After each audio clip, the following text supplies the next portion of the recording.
boses na ako. Ba't paano tayong kukunin yung liwanag?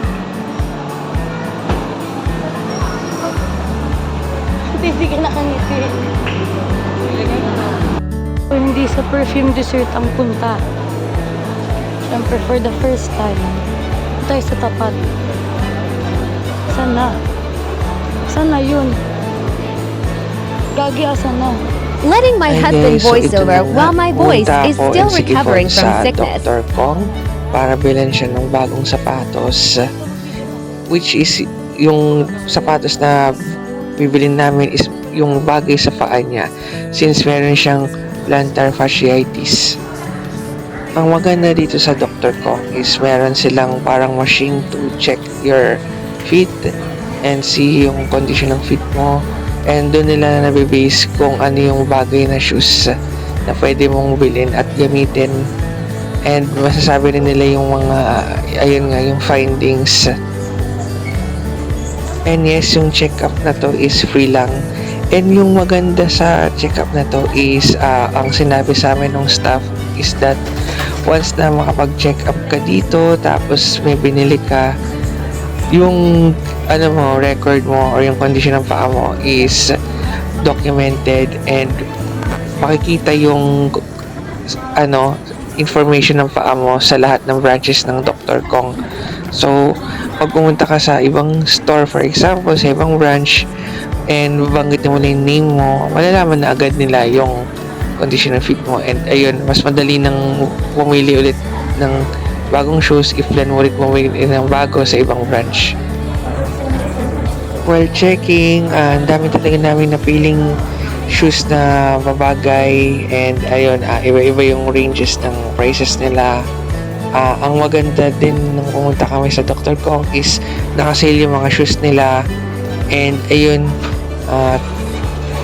so pagkabili is sinuot niya agad iwan yung shoes niya. Ayan, ang napili namin is yung parang may pagka-pink, bagay sa bag niya.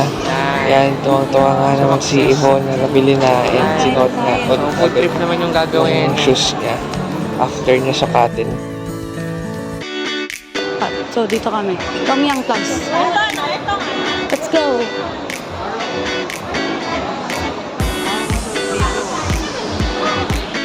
O sige, mag-shabu-shabu tayo.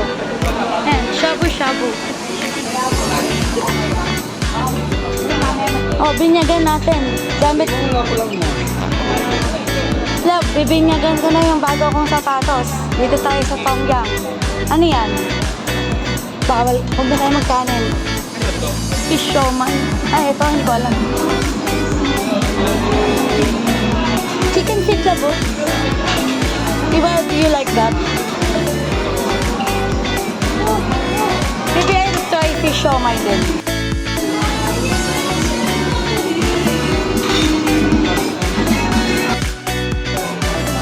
Yan, papakulo na tayo.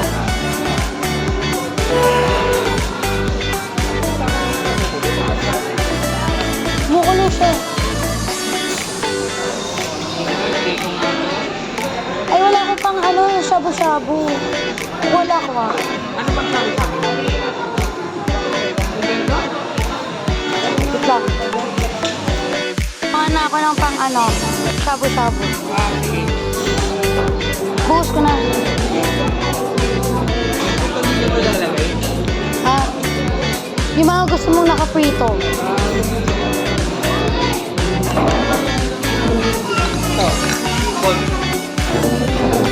Ayan, basta yung mga nakaprito dyan. Prito po.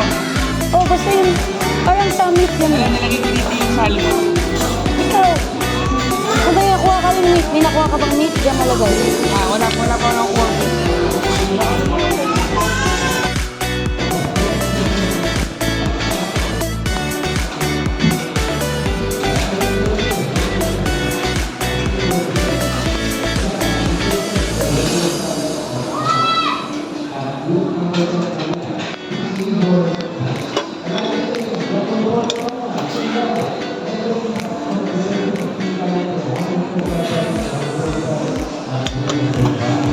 Bantayan pa rin yung ano, niluluto natin.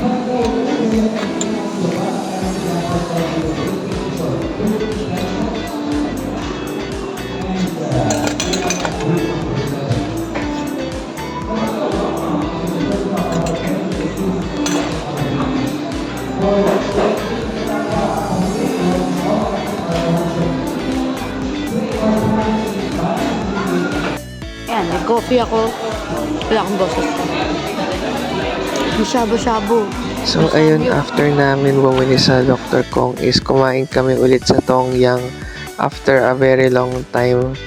And this time we can see na mas nasulit namin compared last time. Kasi last time medyo marami nakuha namin kanin. And ayun, nag-focus kami this time sa mga ulam and meat. And ayun, kahit wala ng occasion is finish na namin. And ayun, we really enjoyed it as you can see in the video. Nagulat din ako na oo nga pala, only drinks nga din dito. May mga juice, may soda, tapos may hot pot, tapos may samgyup din. Ayun, for sure is babalik ulit kami dito kasi na-enjoy talaga namin yung food as well as yung dessert.